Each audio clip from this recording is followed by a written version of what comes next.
Frankowiczu, otrzymałeś wniosek o zawezwanie do próby ugodowej od syndyka masy upadłości Getin Noble Bank S.A.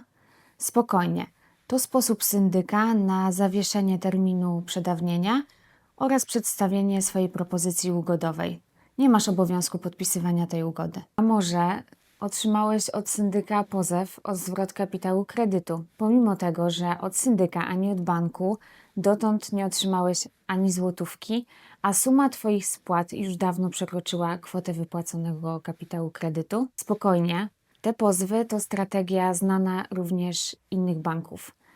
Nie musisz się tym stresować, ponieważ jeżeli prawidłowo dokonałeś lub dokonasz potrącenia, a następnie zgłosisz swoją wierzytelność, to takie powództwo powinno podlegać oddaleniu w całości. Jeśli chcesz wiedzieć, jak te działania syndyka mogą wpłynąć na Twoją sprawę, zaobserwuj nasz profil.